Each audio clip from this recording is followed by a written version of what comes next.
What's up? Welcome back to the State of the Arc podcast. My name is Mike. My name is Kason. We are joined again by Yet TJ again.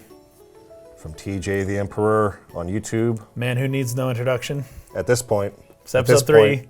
Nope. After 3 episodes. The third episode of our Xenosaga analysis. We left off right as we learned that Alan likes Shion and... Yes. She's supposed to be going to the bridge to report. Yes, she's giving the data. She already did that once, because she goes a second time. Gotcha. The Zohar was picked up. What is his name? Commander Cherenkov knows more than everyone else about what's going on with that Zohar. What was the exact point upon which we left off? We left off on me freaking talking about this bunny. This bunny joke. Oh, yes. I think Vanderkam's the point we come up to. So after that scene on the bridge with Cherenkov and the captain and the people saying, "Can you please tell us what's going on? We feel left in the dark." Shion is walking back to her quarters and she comes across... a man with an X face. Do you recognize this guy? It's almost exactly Vanderkam from Xenogears. I was so surprised. Same name and everything. The only difference is he has a cross on his face in Xenogears. Now it's sideways. And now it's like an X. Yeah. Well, but he has the same name. Same personality. He's kind of the same dude. I was like, wait a minute, I thought you're supposed to be avoiding copyright here. What's going on with this? I guess no one has a copyright over a dude with an X on his face named Vanderkam. I guess so. But got away with that one. He's just beating the balls out of his employees. I was laughing really hard at this. Destroying these people. I mean, it's literally just like, it's assault. It's just straight assault on everybody. Every single employee he hits, it's like the force of back-breaking force, and it's just like, dude, these people are in a hospital for the next 3 weeks. Like, you're not... You can't do this, not just for moral reasons. Physically, people can't work like this, and then you're going to have to do everything. Anyways, so in this huge room in front of everyone, he is just like, screw you, I hate you, you're the worst employee ever, do your work, and everyone's just like getting jacked. Like, dude, it's 7,000 AD. Bad look, dude. Like, come on, get with the times, man. Like, this isn't 3,000 AD. You can't just beat your... And I think it's hilarious that Shion is just casually observing this and kind of like brushes it off like, I know. All right, bye. I know. But that's what made me think, like, okay, are we dealing with another 2-tiered like human system where there are some humans that are less valuable and then there's some humans that are more valuable? But we also, right around here, get introduced to the Realians, which are kind of the slave class, right? Like they're people, but they're not, but they seem like it, but they've been mind hacked to behave a certain way. Right. So were those Realians that he was hitting? I didn't gather that. I think because the Realians all wear red, pretty much. Okay. And these dudes were just like in orange jumpsuits. I think they were just like engineer people. But Vanderkam sucks. It was funny though. Anyways, we also learned that Alan's not the only one to. Well, it seems that way. Yeah. This introduction to Kevin I thought was kind of interesting. Yeah. Because he's wearing like the same clothes as Shion and the other people in the what they call it Division 1 that's doing the work with kos-mos. But I didn't remember seeing him during the simulation part. Like he must have been somewhere else or maybe he's off duty. I don't remember seeing him. I mean, it's a pretty important test. You would feel you get your best people. I don't know. I'm not sure what Kevin's role is yet. But he kind of comes in while she's working privately on like a computer terminal. Yeah. Comes to talk to her. This was a scene I kind of laughed at too. I think it's the writing in it that I just found kind of awkward. Is this the one where he doesn't know what to say? He's like, okay, kos-mos is going to wake up tomorrow or something like that, or soon. Yes. And it's like, I'm struggling. I can't sleep because I'm struggling to know what to say to her. What do I say? And Shion's answer is, you could just say, good morning, kos-mos. Ohio. And he's like, relieved. It's like, that's profound. Thank you so much. I can relax now. This is my note. It's so funny. Like, he doesn't know what to say to her when she wakes up, but she's all like, just say good morning and all. And now the guy's like, oh, great. Thank you. Now I can finally get some sleep. All in all caps, like, you've saved my life. It is so funny, dude. I don't know. And now, yeah, I want to pass this to TJ I know that they're probably going to have to tread lightly, spoilers-wise, around this character somewhat. Because I saw your videos. Because there's a love triangle. We've got Team Alan and Team Kevin now. I know something of a little bit of what's coming with this character. So this is the one thing that, I probably spoiled myself on a little bit, I feel like. But is there anything we should say about Alan and Shion at this point, you think, that would give us context to this conversation? Or do you think we should totally save that for more scenes later? Oh, you're asking about Alan, not about Kevin? Sorry, about Kevin. I meant Kevin. Okay. Yeah, I mean, we missed a scene.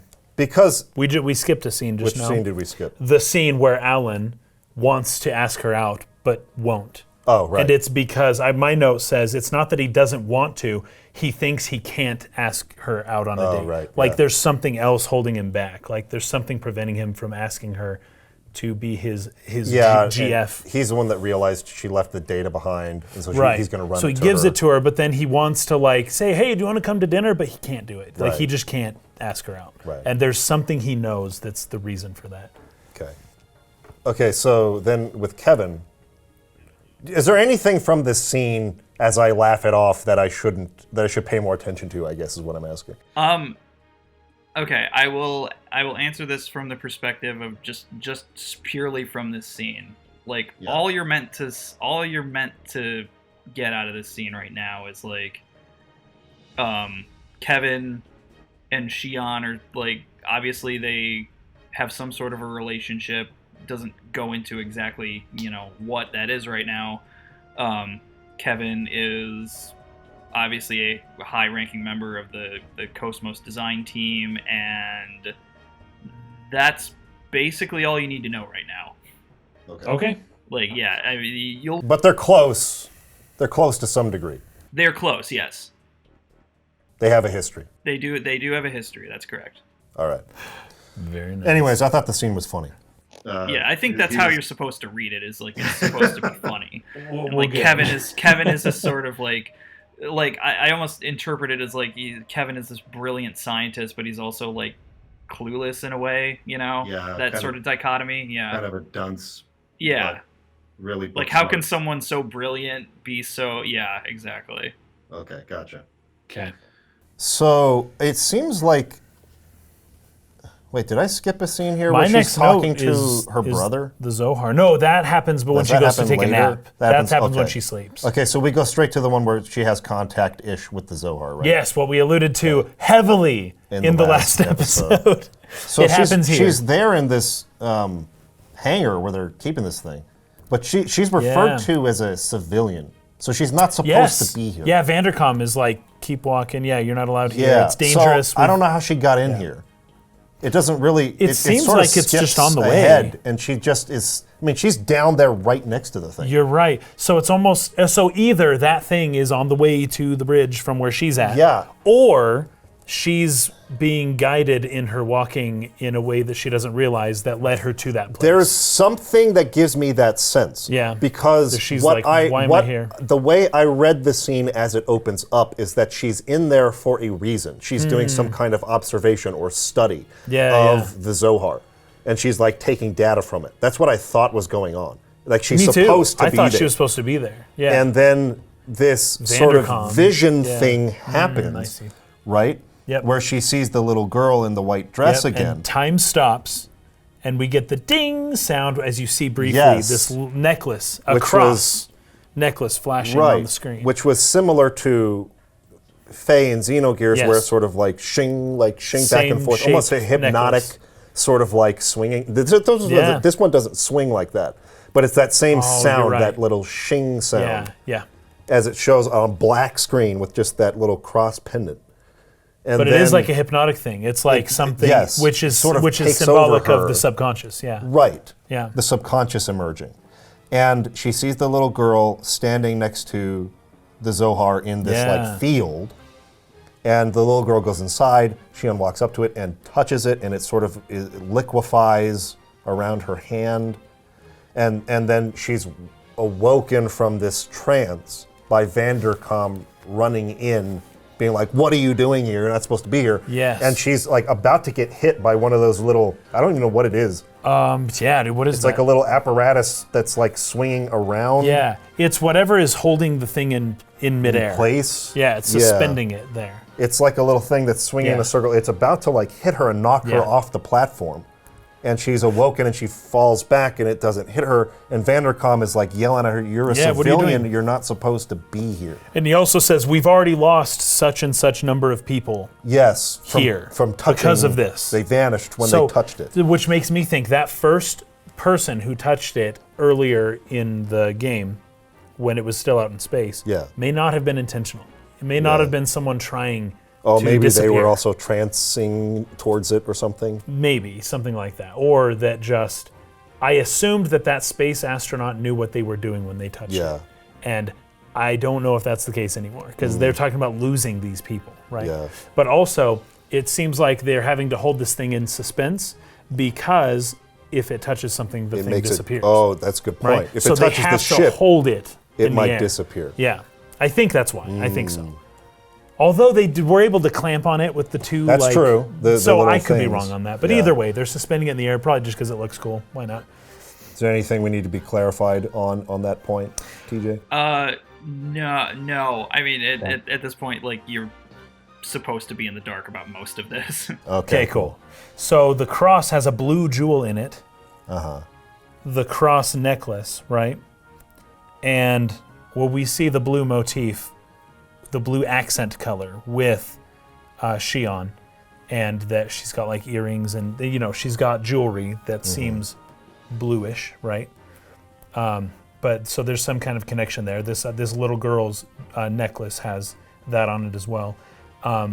You also get the vertigo shot, right? It's zooming in while moving back because the monolith gets huge. Yes, right. It just becomes this massive, massive thing. That's really cool. My note for that is, what's happening? Yep. And then, we're in like the Rocky Mountains, which actually, didn't that kind of look like Utah? I didn't take note of that, but I guess you're right, yeah. It looked like the Rocky Mountains or something like that, right? So she gets some secrets. There's mouths moving, but there's no words, right? So it's very reminiscent of Xenogears. No idea what they're saying. But she touches it. Right? Yes. So then we see liquid water ripple underneath the crucifix-shaped, Zohar, right? So it seems like, and then that's when it all kind of ends, right? Right. So whether she touched it now or whether she has touched it or whether this was a complete vision, I don't know. We have no idea. But 3 people have already died. So by going inside, have disappeared. Right. Have gone inside the monolith and not come back, right? That's probably the important thing. Yeah. So this keeps happening to her. She keeps feeling or hearing that pulse sound, and then time freezes, and that thing, the necklace, goes ding. It keeps happening, like multiple times from this point on. Yes. She'll be walking, minding her own business, and then boom, time freezes again. Yep, like and a pulse she doesn't almost know why. of premonition. Yeah. Yeah. Because that happens in the next scene, because Alan catches up to her here to give her the maintenance Yes. data. Yeah. And she gets that, like, spider sense, for Just lack in of a the better hallway. term, and she turns around and she doesn't see anything, but then we see the white dressed girl there, that's right. kind of observing her. She seems to be there for each of these moments. Yeah, and then this is when Alan is asking her, "Oh, what's wrong? Does it have to do with that incident?" Referring to that incident that they had also referred to earlier. Yes. And she quickly dismisses that. Oh, no, it's not that. Of course not. It's don't worry about it, right? And so then she kind of runs off because she needs to get to the bridge to report with the data. Yep. She needs to get to the Realians. And that's where Alan is like, oh, I forgot to ask her out. Didn't get a chance. Oh, I thought it was here. Yeah. Yeah. So what I gather from this is that she is special, which should come as no shock to anyone playing this game. Yeah. The hero is special. She has been selected, and they are calling her. Mm-hmm. So whatever that implies. So I took down a couple of NPC lines as you're on your way to the Realian infirmary. One says, when they touched that thing, they vanished instantaneously. Is it really okay to transport something so dangerous out in the open? Somebody is asking about. Right. Another NPC. Did you know the Gnosis can appear anywhere and everywhere, even in space or inside a ship? So I found it interesting right? that this was kind of the first time in my playthrough, I believe, where the term Gnosis was even brought up, was by this NPC. And that you probably didn't and talk I was like, to, right? what's the Gnosis? You know what I mean? Like, we haven't even seen him yet. And so I was kind of thinking about that, like, how do I feel about that? Or even, I keep fetching up his name. The commander. Oh, Cherenkov. Cherenkov. And a little bit later, when he brings it up to her, when she brings the data to the bridge, not seeing the Gnosis before we're kind of told about them in this way. It feels a little similar to like how Sephiroth is talked about in Final Fantasy VII before he's ever shown. Interesting. Right? They talk about his power and how awesome he was and the greatest soldier ever. But it's missable. But they don't like show him for a long time, right? And now this is a much, like, they go way longer in FF7 of like withholding Sephiroth from you.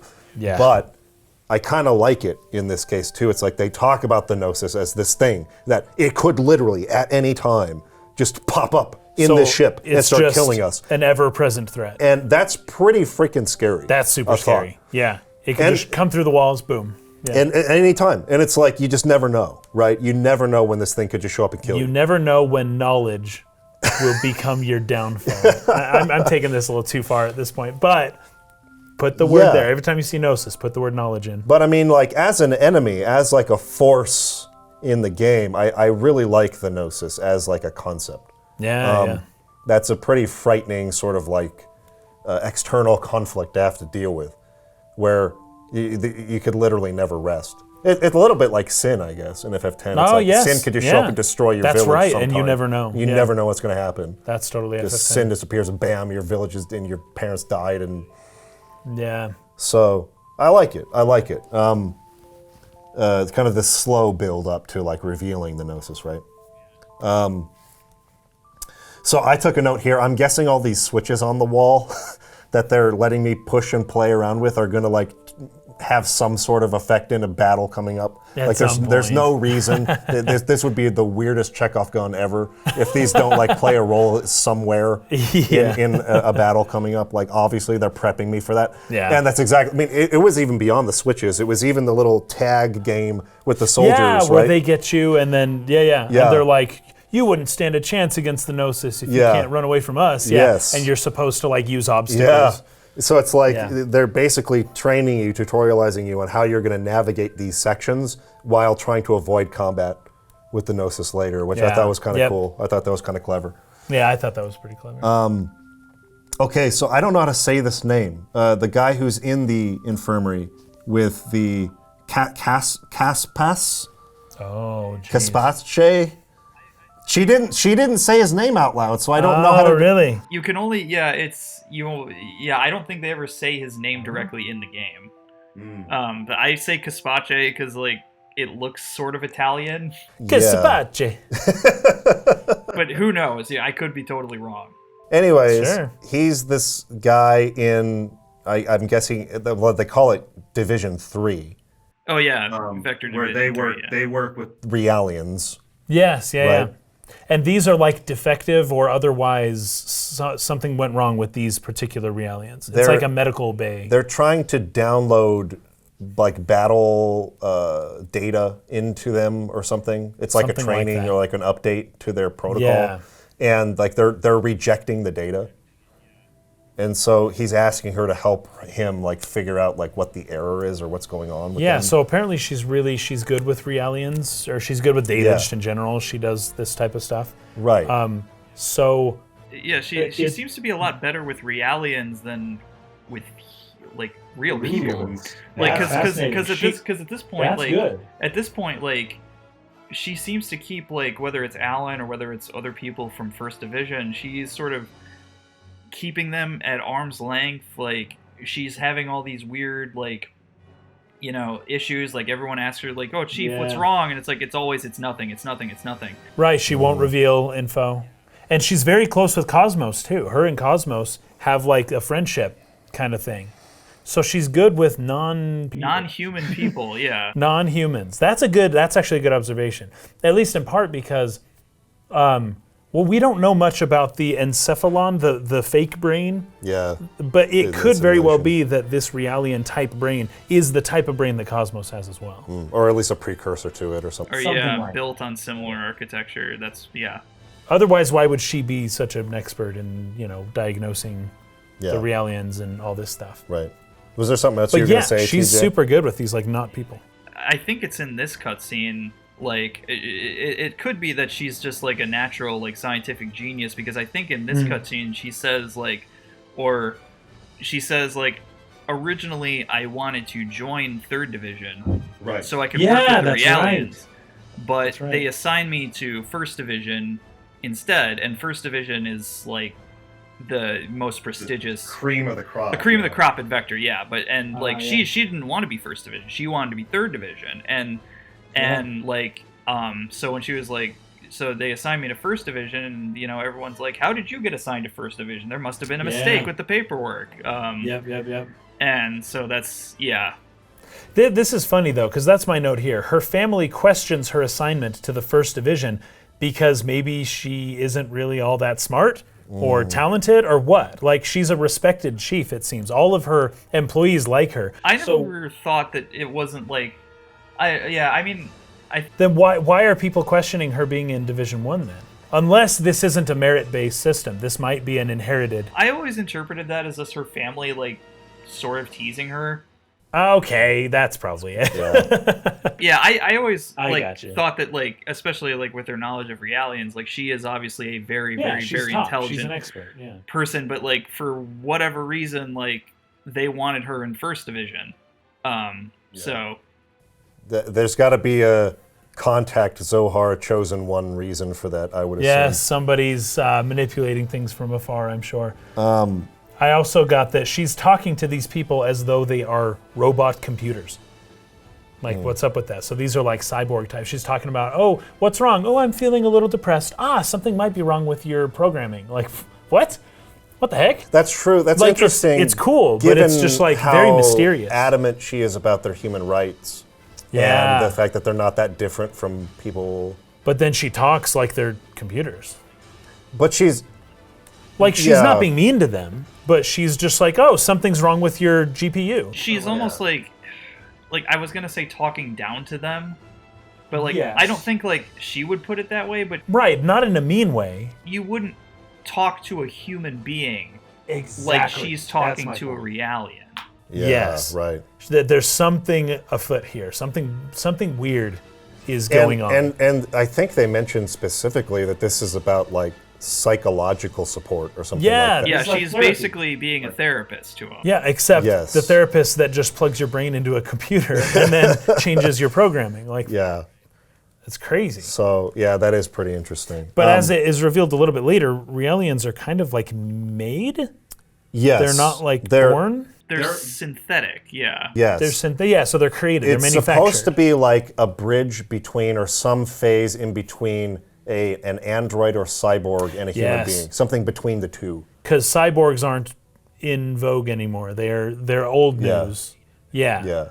Now they've got these bio androids that are basically people, except who also feel emotions and have human intellect and are by many degrees more or less indistinguishable.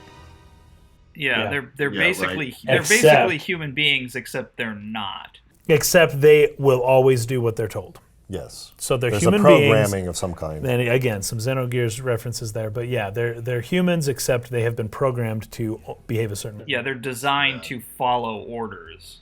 Yep. Yeah. And it's we'll point out some examples of this later on that support that. But so she's providing this psych support for them, and she tells Caspus or whatever his name is, Caspace, that she always wanted to work in the 3rd Division.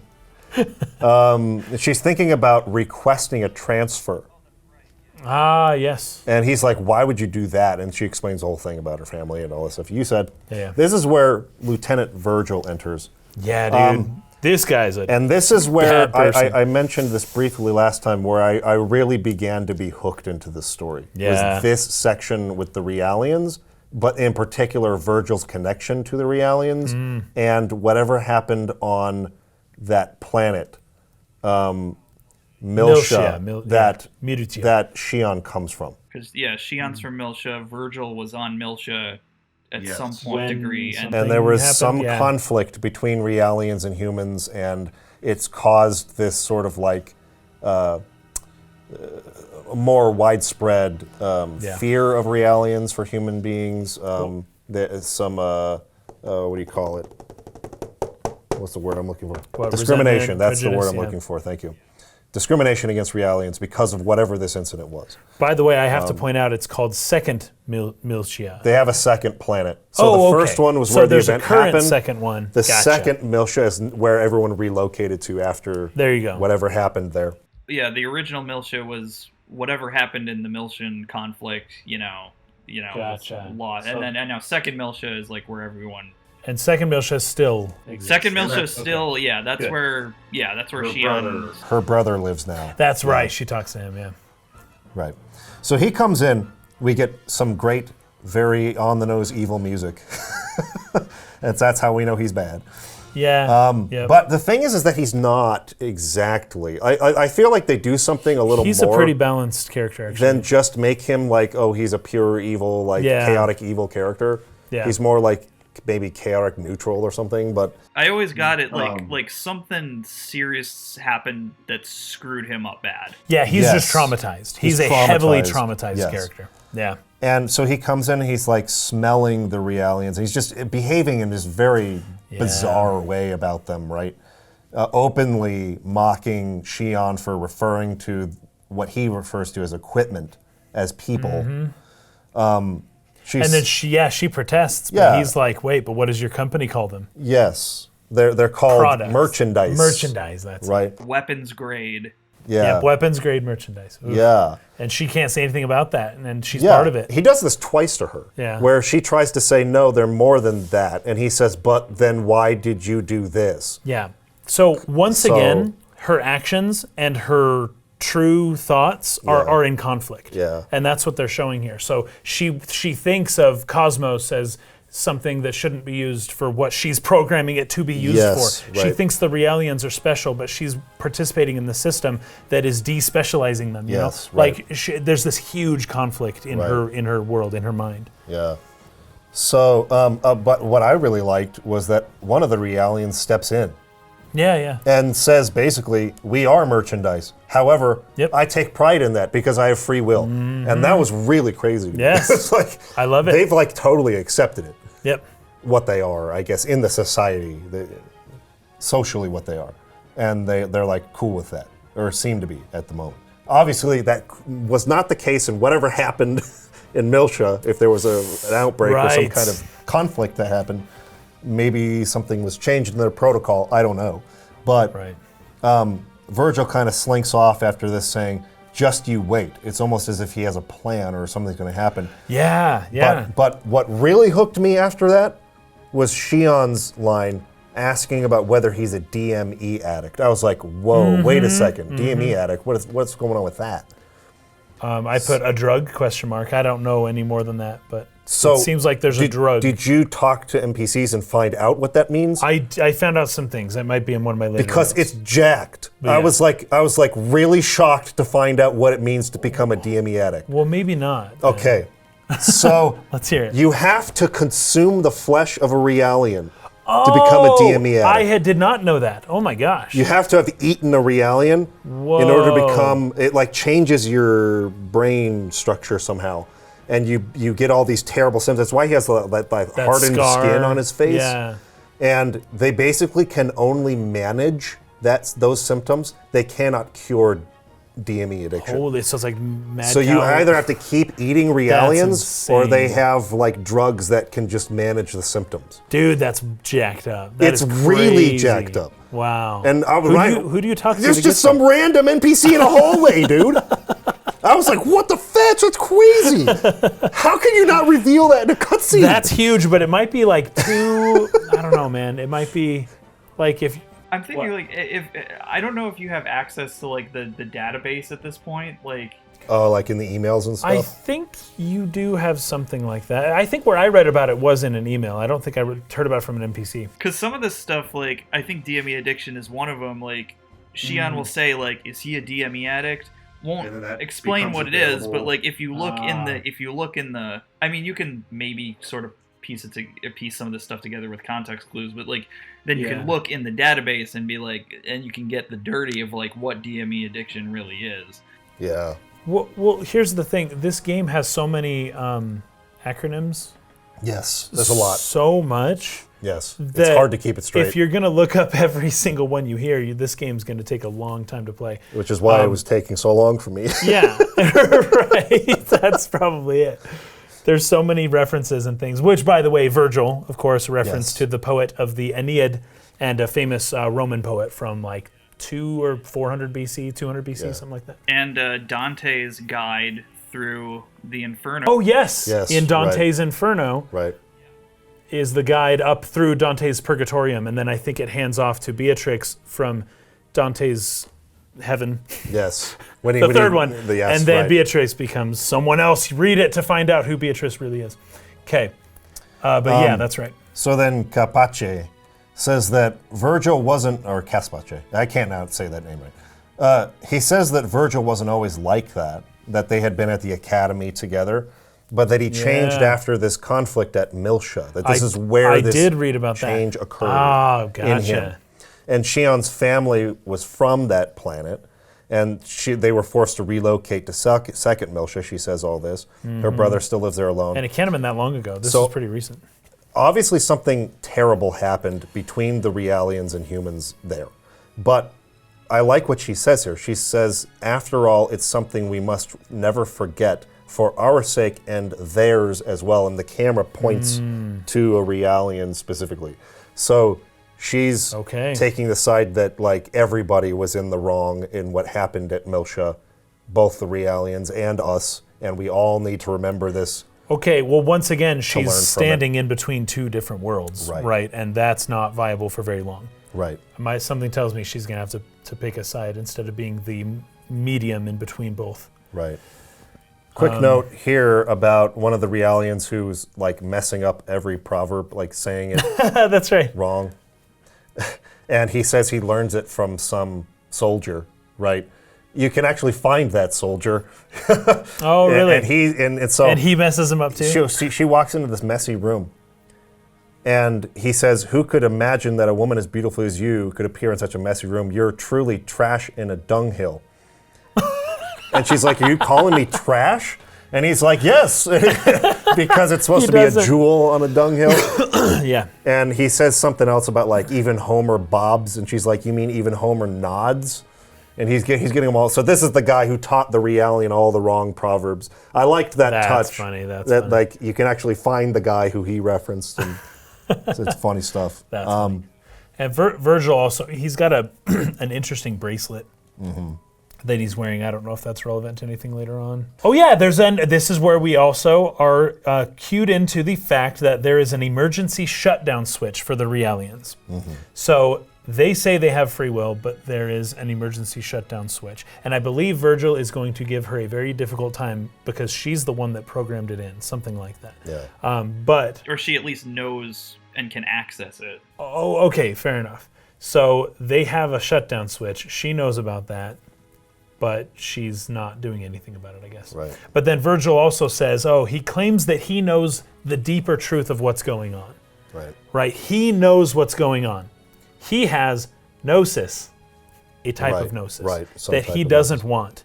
And it almost seems like he seems sick, and obviously, but he has turquoise eyes and blonde hair. I don't know if that's relevant to anything. I'm taking notes on all this stuff, especially because their eyes are so big. It's so easy for me to tell. Yeah. But he claims that he knows what's going on, and like, oh man, you guys have no clue what's coming, kind of thing.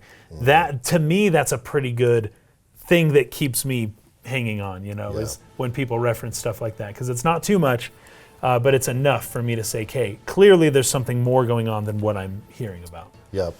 There's an NPC you can find who says, what's so great about Realians? There's no way you can trust those puppets. I like that they use the word puppet here based on what happens later.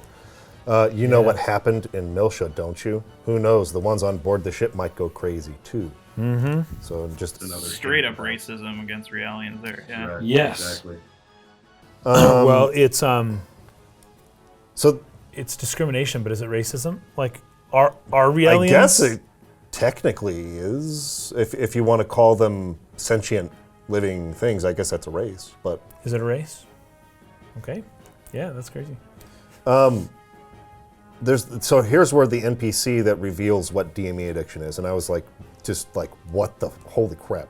He's got real dark, real fast, in a very like nonchalant, like matter of fact way. Just some random NPC. So this person runs up and asks if Shion has seen Virgil, and she says, "Well, yeah, I just saw him in the Realian infirmary." And the woman says, "What? The Realian infirmary? That's strange. Why would he go there? I thought he was a DME addict." And Shion responds to that and says, so he is a DME addict.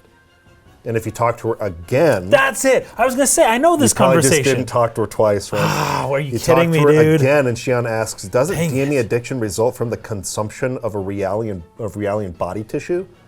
Its symptoms are similar to poisoning, right? And how did the lieutenant become an addict? And the woman says, I don't know the specifics, but I heard there was an incident during the Militian conflict and that the symptoms followed soon after. There's so much mystery surrounding that man. I heard that his hatred for Realians is due to DME toxicosis, but that still doesn't explain his extreme hatred toward them. Wow. So whatever happened there, he's fetching aid to Realian. Yes, apparently. Now, And was I the don't know why. circumstances such that he was going to die if he didn't, or was it an accident, or did someone force feed it to him, or did it get injected, or was his mouth open when a Realian exploded and the blood got into his mouth and in his eyeball, or whatever? Well, I don't know. I'm just saying. He does say at the end of this whole sequence that it was delicious, which leads me to assume he did it on purpose. Yeah, or that could just be like he's so traumatized or that messed with him so much that he's not like he wouldn't have thought that in the moment if he was still on Milsha. Who knows? Okay, so get this. Just get this for a sec. It seems as though Virgil has attained some additional knowledge that other people don't have. Okay. And it also sounds by this like he ate some forbidden fruit. Yes. Just gonna let that sit for a bit. Okay. So he I know has where you're going with tasted of forbidden fruit, and he also just happens to be a character who knows things and kind of wishes he didn't. That's fascinating. So human flesh is typically taboo, right? Well, the Realian flesh. I know, but in real life, human flesh. I know, is taboo. but I'm assuming a Realian flesh is basically human flesh. Otherwise, it's not that big a deal. Or maybe it is. I don't know. I just don't know. This culture is different from the one I live in. Okay, so she finally remembers she's supposed to go to the bridge. Yes. So she finally gets there. We've already talked about how Cherenkov yells at her for not being fast enough with Yes, Kos-mos. while at the same time, they're telling her she's going too fast and she's jumping too far ahead in the simulation. These people are... So from the team earlier. Yes. Right. But also, once again, she's in the middle between her team two. that's like slow down and these executives who are like speed up, right? Right. So he chews her out for a second about how the only reason she's here is because the Gnosis could show up at any minute, Right. at any point, anywhere in space, and just like attack them and kill them. Yeah. And you need to hurry up. And the captain tells him to calm down. And it's like these people are, working under huge time constraints. Like, stop being so hard on them. The captain doesn't seem to be in as big of a hurry. No. Cherenkov is in a massive Cherenkov hurry. is he's the one that sort of like. And the captain's like, oh, it's not a big deal. Take your time. They seem to think that they're kind of in the clear and they're almost home and they're like they're going towards a place where there would be more gates again where they could jump. Right. But there's like a time. It's like 30 minutes to the next gate. There's some like space they're in now in which there can't be gates for some reason. Yeah, I think there's only gates and like there's certain points in space where the gates are. And they have to travel through normal space and get to those points.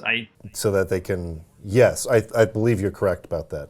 Because when the Gnosis do come through, one of the guys on the bridge says this is against the laws of physics. They should not be able to open a gate here. Right.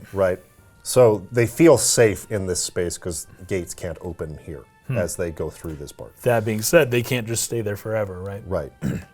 So, so this conversation, after this conversation is when I realized that this game is taking a very long time to get up and going. It was after this conversation where I'm like, okay, I'm hearing a lot about what could happen and what's coming later, but I'm not gathering so much info that's useful right now because it's all foreshadowing future stuff. I don't know where this is going. So this was the first point where I'm just like, I'm getting a little bit tired of, feeling a little slow. And it was this point, which was more than 2 hours into the game for me. And I say that's actually pretty good. So over 2 hours into a game that is a slow game, generally speaking, and I'm just now starting to feel the slowness, right? Like I felt like that was a pretty good sign, right? I usually get a bit more restless before this earlier long in the game, So I'm about ready for something to actually happen. Yeah. That was... and this is where we get the scene with Cherenkov reporting to Commander Margulis. On the other side, and Margulis is reprimanding Cherenkov about how he handled the retrieval of the Zohar. Yep. So Cherenkov, this is the secret meeting, right? Yes. This is fascinating, yes. right? There's a separate... Cherenkov seems to be, connected to some group outside of the military, outside of VTech or whatever what do they call it? Vector. That's it. Outside of Vector, it's a whole separate thing, and it actually kind of puts Cherenkov in a more important spot than even the captain. Right. Like Cherenkov is in the know, and the captain actually is probably in the dark about a lot of stuff. Right. So he's saying there's no excuse about the fatalities. He's owning up to that mistake, and then Margulis says that the problem is that the people vanished when coming in physical contact with the Zohar, and that they're still transporting the Zohar while exposed to normal space. Like, this is bad. Like, why are we transporting this thing in normal space? Not a good idea. Right. We got to get this thing into hyperspace somehow. So they have a better idea of what this is. Yes. Whereas everyone else kind of is a little in the dark. Yeah. So he's restless about the fact that the Zohar is currently in normal space, not in hyperspace. We got to get this thing into hyperspace, like ASAP. Do whatever it takes to protect that thing, right? Okay. And get it there as soon as possible. And he also says we can't have the Zohar fall into the government's hands. Yes. Now I'm assuming that they're taking this thing to the government. That's what they're doing. Yeah, the ship is I assume a government military ship. It says Vector on the side of the ship. It says Vector. Oh, does it? But I believe that they're working for the military. They're contracted with the government. It seems like there are military people on the ship. Sure. I'd assume they're taking this to the government. That's my assumption. But so he wants them to stop that. But they're going to send reinforcements to their convoy, insinuating that Gnosis are on the way, or that they're going to attack them soon. Right, it seems that they know. And so Cherenkov starts to get really nervous at that. Oh my gosh, no, kos-mos hasn't even had any field testing. It's all been in simulations. It's all theoretical. There's no way that weapon can be activated in time to fight the Gnosis. Right. This is really bad.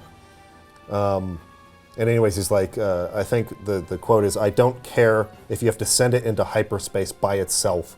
Do whatever it takes to protect the Zohar, right? So he knows what the Zohar is.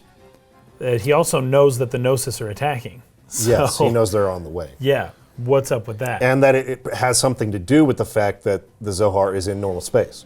It's almost like the Gnosis, when it goes into normal space, can find it. And they just are attracted to it immediately. Like the ring wraiths, right? Yeah, that's the sense I got. Was that because the Zohar's in normal space, the Gnosis are on the way there.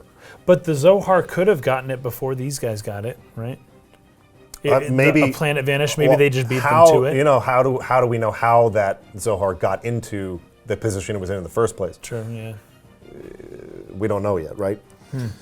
So this is where we get the scene where Shion calls her brother, and they're arguing and quibbing back and forth about her returning back home for their parents' memorial, and talking back and forth about their lifestyles and hobbies and whatnot. Yes, oh my gosh, a family memorial. He's got a family memorial because their parents are dead or something like that, right? And she says that a family memorial is an obscure ancient ritual. She's like, are you reading esoteric old books now? I know, like, wait. Right. Is this, like, are you talking about obscure old books like Confucius and the Bible? Like, that's more or less what it feels like. Yeah, right. Oh, it's so funny. That was pretty funny. I laughed Yeah, at that was a too. good conversation, though. And she says goodnight to her necklace. Yeah. And this is the first time that we see kind of, there's a flashback too. I can't remember if it happened before this or if it happened after this. She takes off her necklace. Maybe it happens after this. But I have a connection. I have a connection between her necklace and then the necklace of the young girl. The girl right? in the white dress. Yeah, there's a connection there. So I put down here that it's important, but I don't know why. It's important that she says goodnight to her necklace. My next note is that it's as if, then the girl is the girl there while she's asleep, right? Yes, because she goes to sleep. Yeah, so she falls asleep, and the And young when girl... she's in her subconscious mode, that's when the girl shows up Yeah, and looks kind of out the window, and this is sort of preludes the Gnosis arrival. yes. So she knows, this young girl knows. Yes. It also, the imagery here is that of a guardian angel, is what I'm seeing. So you don't know what to think of this girl the first few times you see her. But when you see her as a white-dressed, like, angelic figure of light standing over a woman while she sleeps, it evokes the idea of, like, a guardian angel, right? Yeah, right. And then the first thing we get is something along the lines of the ship being taken over by something. But I thought it was by Cosmos at first, but it's like Kos-mos is the beginning awakening of in an auto mode. Xenogears. Okay, yes, Like, that's right? So it's like all of a sudden Kos-mos begins to activate automatically. on its own. Now the problem with that, and this is where I'm trying to draw the connection between she goes to sleep and she does something when she's asleep she's not aware she's doing. Because it's only through her terminal that mode can be turned You're back right, on. it's not possible. Dude, Yes, Yeah, that's what that's I pretty think is good. happening. I didn't think of that. That's pretty I good. feel like Xion is doing something unconsciously Okay. where she activated Kos-mos because she's the only one who had the terminal that could actually turn that auto awakening back on. She's the only one who has access to that. Which makes sense because we were saying, she doesn't want to wake Kos-mos up. Like, consciously, she doesn't want to wake Kos-mos up. Right. Yes. But maybe somewhere deep down, she knows, like, she wants to for some... Yeah. Yes. That's pretty good. That's pretty good. Because Alan is talking about this with the other guys. They're like they're sitting there, and then the alarms start going off. It's like Kos-mos is auto awakening. He's like, but that's impossible. We turned that mode off. Yeah. Only the chief has the terminal that could access that and turn it back on. The again. trouble is the chief would have to be there to do it, right? Well, she has a terminal. She has like a iPad. Oh, you're right, but then the communications get shut off in the thing, so Right. then she does feel like she has to go to the actual place, right? Right. Okay, to Division 1. That's crazy. That's So I interesting. feel like Yeah, she yeah. did it, but I feel like she did it when she was Okay, in dreaming or okay. something, or asleep, or unconscious, or Interesting. So, anyways, I feel like that's another callback to Xenogears that I won't go into detail about, but Yes. Well, there's definitely a connection between this young girl and Kos-mos, like for sure. yeah, And so whatever's happening here, whatever Kos-mos is doing with the ship, Kos-mos seems, in my mind, to be doing this to protect Xion, yeah, right? And Kos-mos is kind of like taking control of some things, right? Anyways, Yeah. it's kind of crazy. Very similar to the beginning of Xenogears. right. So things get urgent. This is where the Gnosis come through gates. This is supposed to be Yes. like against the laws of physics. How is this happening? They cannot Yep. possibly be showing up here. They start attacking. They show up, guns blazing. There's nothing that anyone can do to attack them. They're like Yes. ghosts. They are impervious to any bullets or damage or anything. They can interact with humans. Humans cannot interact with them. Yes. So they're Except like nothing in- you yeah. can do against this enemy. But I also there's another line here that says, wow, this is just like 2 years ago. That something similar to 2 years ago Oh, right. What's happening now is similar to what happened 2 years ago. Oh, yeah, because Shion says, it's happening again. Yes, this can't be happening exactly. again kind of a thing. It's really happening. It's exactly the same as last time. And it's either the Gnosis attack or Kos-mos awakening, or by itself. Because she does flashback, and I felt the Or scene both. was really dark. It was really hard to see what was happening. Yeah, and I couldn't tell, but there was a boy. She's holding someone. a guy. I thought it looked like Kevin. I She did was too, holding but I Kevin, looked but back, Kevin's and I still think it's, alive, and that guy looks very dead. That guy died, But and it looked like Kevin to me. She took her necklace from that guy, so the necklace she wears is that guy. So it's probably that not guy's Kevin. thing. Yeah, I don't think it's Kevin. But the lightning reveals like some sort of predecessor to Kos-mos, or Kos-mos before she's in her finished body, standing there, and there's a bunch of dead people everywhere. So the same thing had happened 2 years ago. Yes. And Kos-mos had killed a bunch of people, and she was there, but she survived. That was the incident that Alan was referring to earlier. Are you thinking about that incident? And she's like, oh no, not that incident. And that probably the reason why Alan's not asking her on dates, right? Because he probably knew that previous dude and knows that she's wearing his necklace all the time and is like, I can't touch that, right? Possibly. Maybe. Okay, so then we got the Gnosis attack. They're impervious to gunfire. I'm just trying to go through my notes a little bit here. Yeah, they look jacked. Yeah, it's and crazy. then I wrote, these are the knowing ones? They're right? like... Meaning Gnosis? They're like sea creatures. They're like whales and amoebas and... jelly type things, right? Yeah, like... Well, and that's indicative of their presence as well. Like they don't have a hard presence, right? They don't have a hard like bones. Sure. And they're just like liquid, like slithery, snaky liquid kind of things. Yeah, right. But like if they had hard exoskeletons, then it would be like okay, or even just normal bones. It's like okay, that's too solid. These are liquid things that exist between states, right? Yeah, they're not quite solid. Or amorphous. They're not quite liquid, yeah. So they start attacking and killing everybody. Yeah, dude. I took a note here about, and I didn't mention this in the last episode about pacing, but this also added to my thoughts about it. As urgent as the music is feeling, I feel like the action, the camera moves, the pauses between dialogue is like exceptionally slow for a very urgent scene.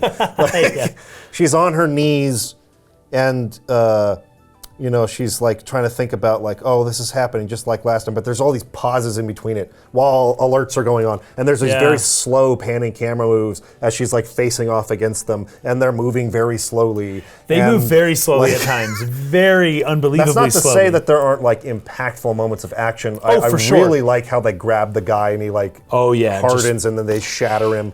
Or like they're just like there's blood everywhere, smashing people in the ground. Not saying it's all bad. It's just it feels very slow, given the urgency the scene I feel is supposed to be communicating. Now I feel like the camera has a lot to do with it. Sure. I felt like this was a very captivating sequence. Okay. I actually really liked it. All right. I watched it and I was just like, that's my note. This sequence is very captivating. I think it's well done so far.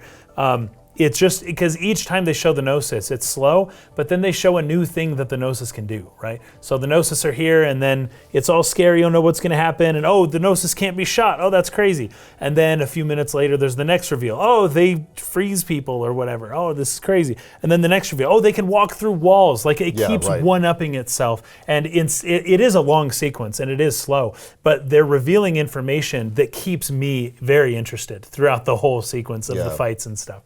So I actually really liked it. I think what the Gnosis are brutal. They are freaking brutal. I agree. I wish they would communicate that brutality with their camera.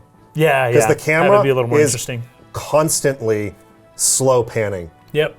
Through this action. It's not like moving with urgency. It's not moving with impact. It's not like it's panning into and like following the action. It's just kind of sitting there doing this slow move, and then it does almost like a reverse on the other side panning shot of the same. That's funny because for the PS1 in Xenogears, that camera work was excellent. Phenomenal. It was very great.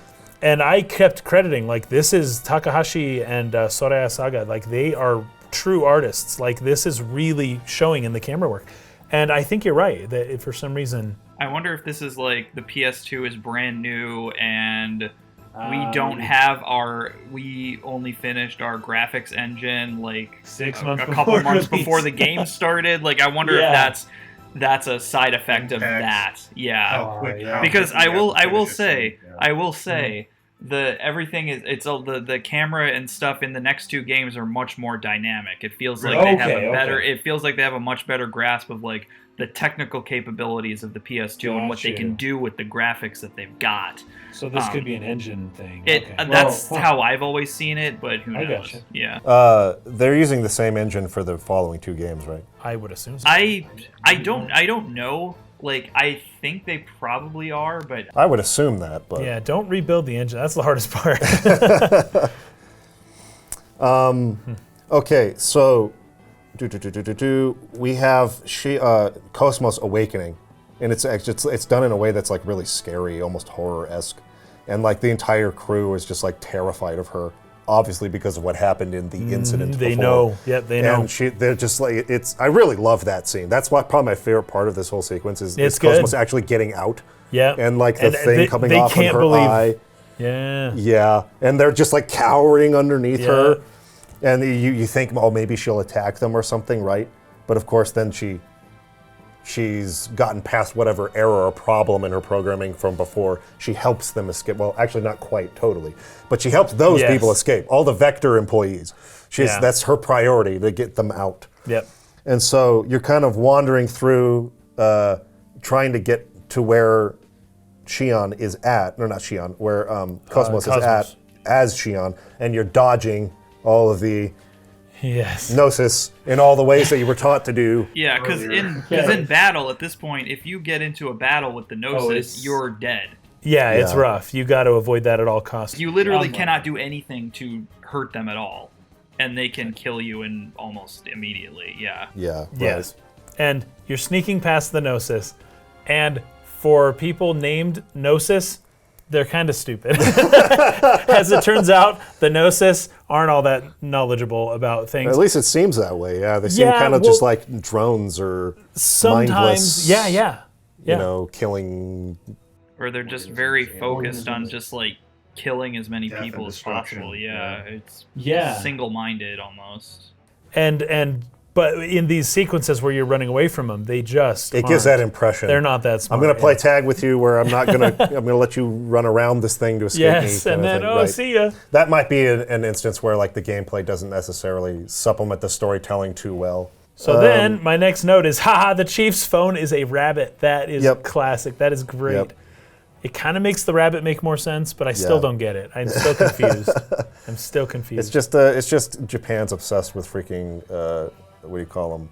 Oh, mascot. Hello Kitty. Mascots. Yeah, mascots. Yeah. Yes, totally. Kos-mos clothes make it look like she has a cross necklace, by the way, as well. It's like her zippers and the way that everything kind of works. But she's got these weird. She's wearing weird stuff. But at least in part, she's got something that comes in the form of a cross, which is similar to the young girls, right? But Kos-mos has blue hair and red eyes, which is reversed from the young girl. So I don't know what's going on there. But it's funny because Shion rounds the corner. I'm at the part with Virgil now. Just like trying to blow her away. What? What? That was miraculous.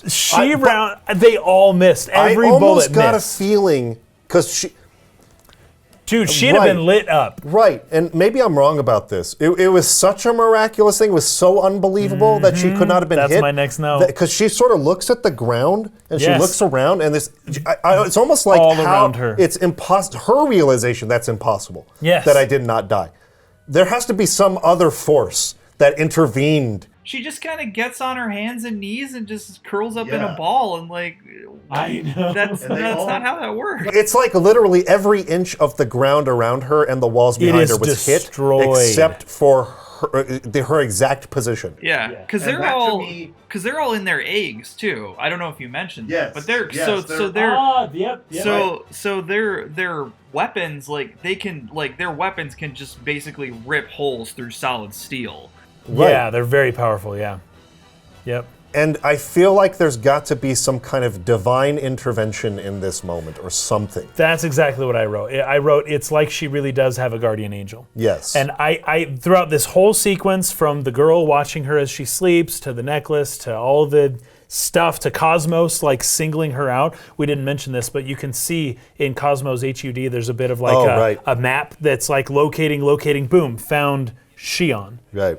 Specifically Shion, yeah. Yes. And so it's like, okay, there is some guardian angel imagery happening here, and it's for sure. It's being manifest in multiple ways. There's Kos-mos, there's the girl, the white dress the girl, white dress, yeah. and then there's the fact that somebody just shot 1,000 bullets at her and every single one of them missed, right? Yeah. So I don't know. We're getting that. She's special. We don't know why, but she's special. Yeah.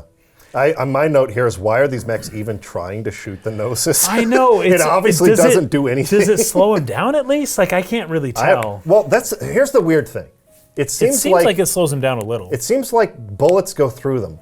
But when Virgil takes over the Realians, they grab onto the legs. Yeah, and they're holding on. And they're holding them back and slowing them down. So to what degree can things in normal space, in the physical realm, interact with these to some degree things? It could just be that like the technology can't interact with the Gnosis, but that the human could touch it, like, because they're smashing humans into the ground. Yeah. It could be that they can interact with physical flesh, but that the technology and the metal and all that doesn't do anything. It's interesting. I have a question about like why that is, because it seems like literally it's just everything's going through them, but when the Realians grab them and explode, it interacts with them somehow.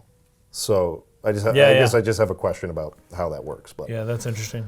You also see a Gnosis sort of like almost eat or absorb a mech. Yeah, it melds with the mech. And like gets a gun and is like walking bipedally now and attacking them. So this is where I wrote, this is my next note here. First off, wow, this game is very violent, okay? Because once the Gnosis attack these dudes, like, it's just a slaughter. It is not pretty to watch.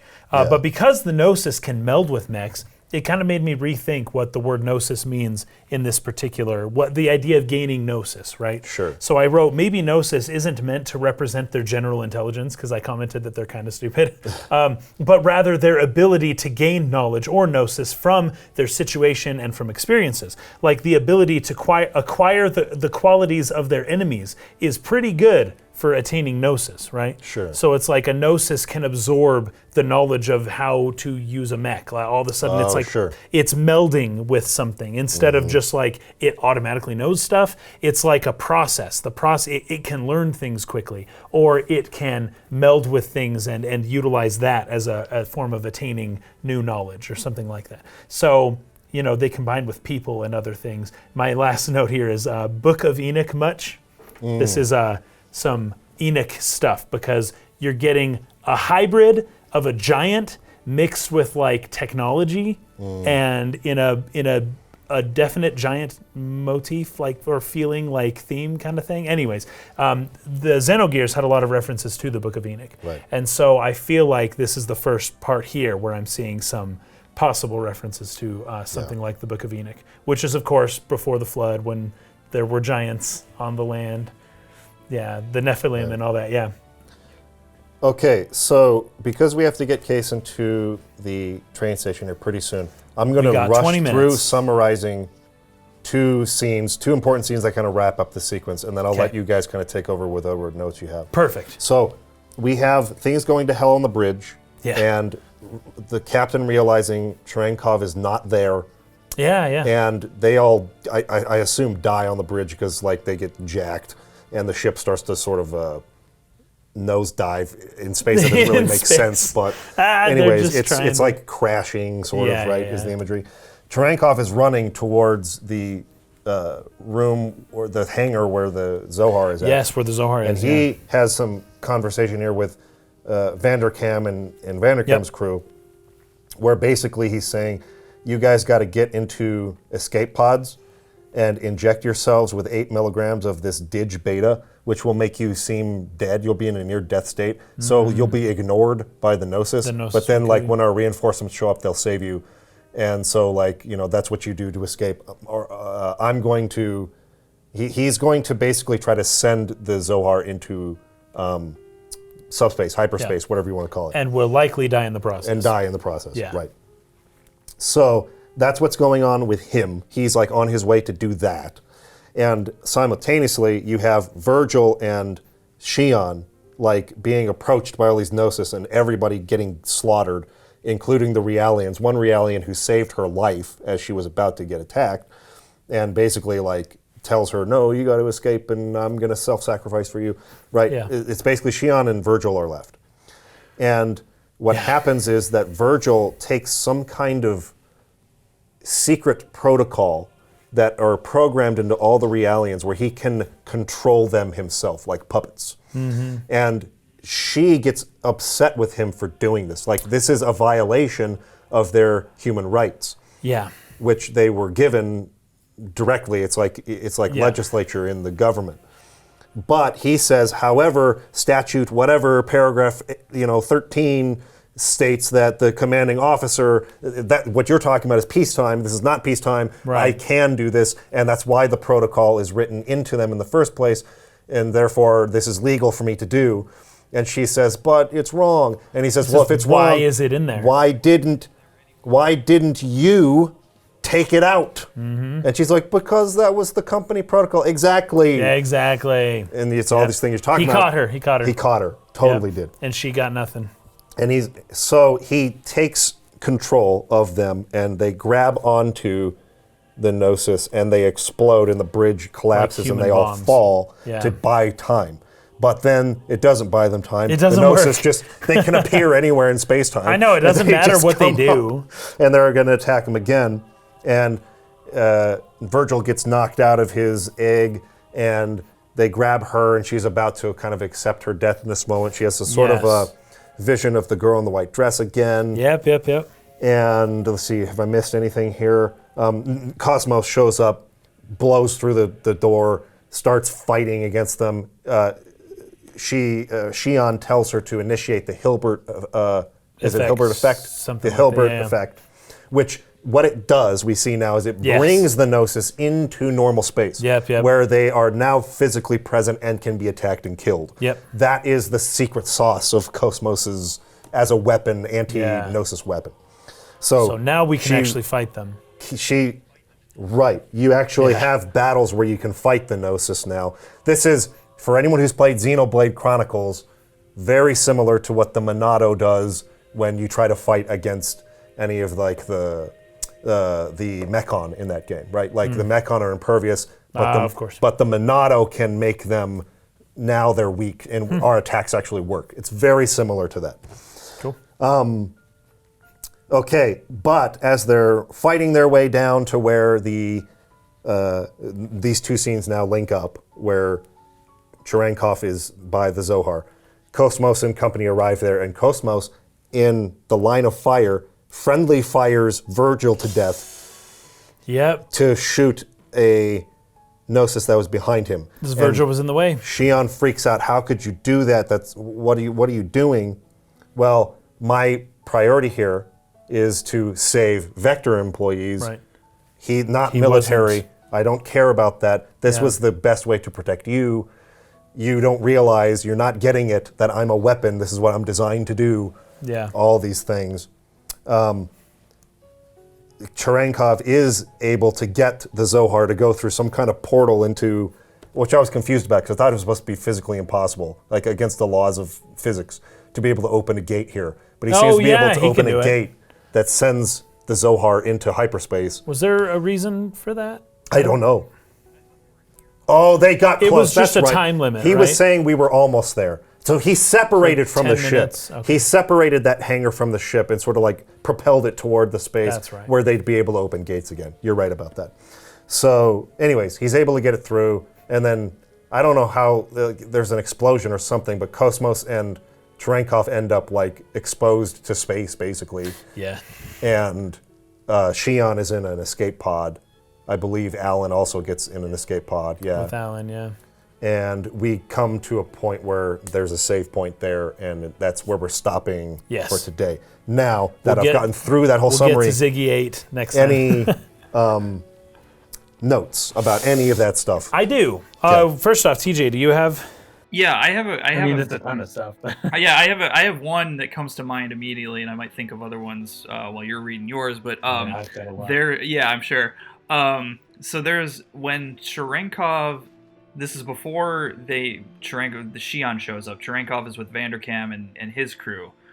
There's something that I think is important that he says. He says to them, the Gnosis are insignificant.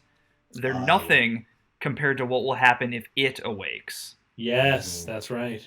No indication of what it is. Yeah, and I'm like, is it kos-mos? Is it the Zohar? Like, what is the Zohar? Is it? It's somehow worse than the Gnosis, and the Gnosis are just like blowing everything up left and right. Like, what could be worse than that?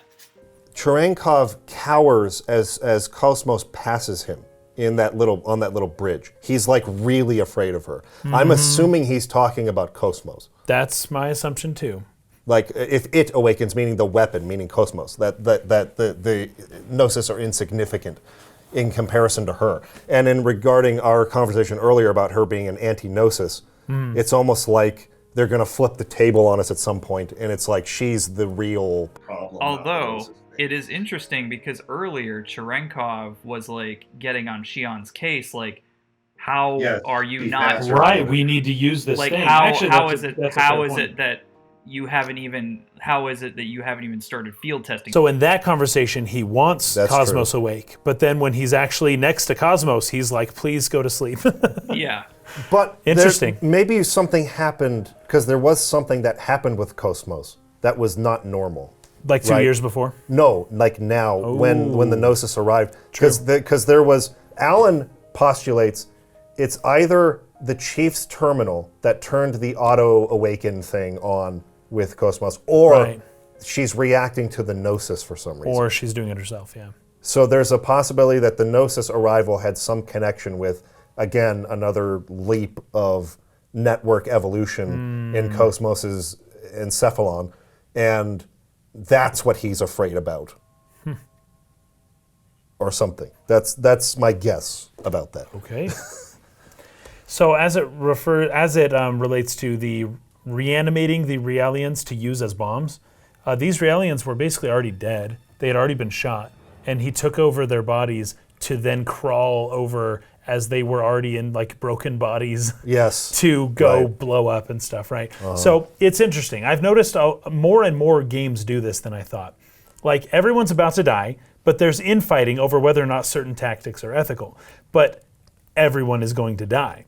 Like, it's very strange to resist a tactic like that, but if the Realians don't give their lives, everyone dies anyways. Like, the situation is such that, they're going to die either way. So something about this feels kind of unrealistic, but at the same time, it's actually a pretty realistic situation, and the emotions and thoughts are also very realistic. He has a point, but so does she. But not if everyone's going to die anyways. Then she doesn't have a point, right? If that makes sense, right? If that's factored in as a variable. I could be wrong about this. I don't know. I don't think people have an accurate idea about what they would be like in the face of certain death. Yes. Not just of themselves, but of everyone they know, right? Like, yeah, do you really know what you would do if everyone you knew was about to die and you're there and you maybe could sacrifice someone to save them? Like, do you know what you would do? I don't think people really know what they would do. Yeah. Anyways, like, do you not have a duty to do anything and everything to try and stop this from happening, right? So what Virgil says, he says, we're the ones that give them a reason to live, to the Realians. Yes. So to the Realians, the humans are gods, right? But like lesser gods, they're not so benevolent. They will use their subjects to save themselves, kind of like the demiurge, right? Yes, right. Which is the Gnostic God, not God. Interpretation of the God of the Old Jehovah. Testament. Yes, exactly. Yeah. Of course, it doesn't work, and the Gnosis come back anyways. It doesn't work because while believing himself to be something of a god, he is a conceited demiurge who is not really a god. He's just a dude, right? Yes. So then the little angel girl is just chilling underneath the Gnosis, looking at her. Now, do you know this? Oh, it happens when she's about to die. Ah, so that's right. Then she sees the Gnosis girl is holding her, and she's about to give in. And the girl's just kind of there. Sees the girl like underneath the Gnosis Yes, who's that's attacking right. her. Yeah. Yeah, and then she's saved, right? Yeah, Cosmos well, shows that's when up, the Kos-mos Hilbert shows effect up. happens. Yeah, Yeah, everything happens, right? Right. I love the Hilbert effect, by the way. It pulls the Gnosis from the imaginary eidos, right? The pleroma, the heavenly, or the abstract existence, and it pulls them into the concrete, material, physical, real existence, right? Like, I love this idea. Though without it applied, I wonder why the Gnosis can still interact with the material domain. We're going to let that slide for now, because I'm sure they're going to explain it. Kos-mos is a freaking beast, is incredibly fun to watch. That was I have awesome. to admit, That was awesome. it's really fun to watch. That scene was awesome. That scene was great. Yeah, it reminds me of a character from Xenogears, but I won't say exactly who it is. But yeah, Kos-mos is very interesting. I'm making connections in my head to, other games. As he is dying, Virgil sees someone. He sees a girl named Feb, F-E-B, Feb, an angelic woman. He's got some kind of vision too. Yep. But he's gone. Don't know who Feb was. But there's a girl. I have a He feeling sees that girl. I have a feeling that Virgil's not. I gone do forever. too. I do too. I do too for several reasons, because I don't think we actually know his character that well. There's too much there. There's too for much there us to already abandon drop him now. Yes, He's coming back in some form. I agree. But he has his own angelic figure that he sees that no one else knows about. He also knows things about the future that he hints at that you guys have no idea what's coming, kind of thing. Right.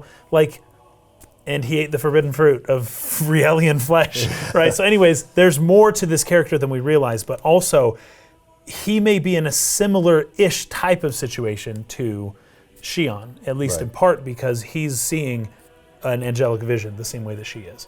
So, don't know what's up with that, right? But then I love how Virgil gets shot and Kos-mos just lights Virgil up just so bad.